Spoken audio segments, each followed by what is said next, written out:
Hey folks, Laurel Ann Stark here, and I just wanted to share an experience that I had that I think is really relevant today in terms of what makes a small business owner really accessible and where people want to do business with you and actually love doing business with you versus a larger organization that does stuff that just makes you hate them and makes you not want to do business with them. So here's an example of what I'm talking about. I just feel so inspired to share this because it's so avoidable.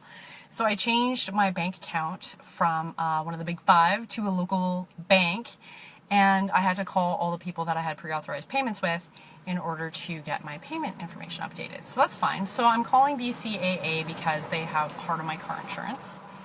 And you know, I have like a lot going on, just like everybody else. I have lots of emails to answer, I got my business to run, I got family life, I gotta, fit in some exercise here and there.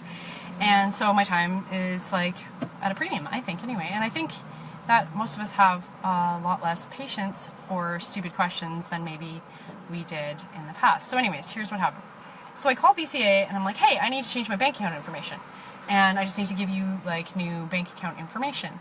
And they're like, is this about your membership number or your car insurance? And I said, well, I don't really know, but I don't know what you call it.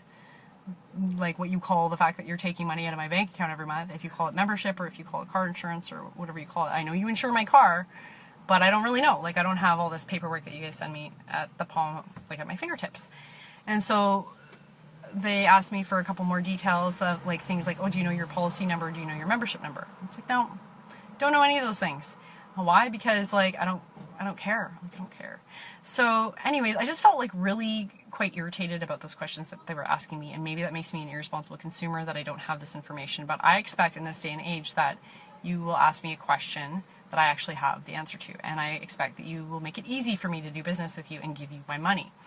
And they didn't do that. And then they transferred me off to like some other different department. And the whole thing was just like harder than it needed to be. So it prompted me doing this video today because I want to ask you, are you making it hard for your customers to give you money? Are you making it so that way they hate you? Because that's something that is within your power as a small business owner to change. So when someone calls you and they want to place an order, are you asking them a bunch of questions that are going to, frankly, irritate them? Or are you asking them questions that make them feel understood, make them feel like you care and that you know them? Or is it a case of making them angry? So food for thought, what's your process like with your customers, both existing and new? And are you making it so that way you are making them angry and hate your company, or are you making them love you? Because customer experience is definitely where it's at. I'd love your feedback. Just drop me your comments in the box below, and I'd love to hear you weigh in and tell me about your great customer service experiences and your terrible ones and what you're doing in your business to make sure your customers don't hate you. My name is Laurel Ann Stark. Thanks so much for watching.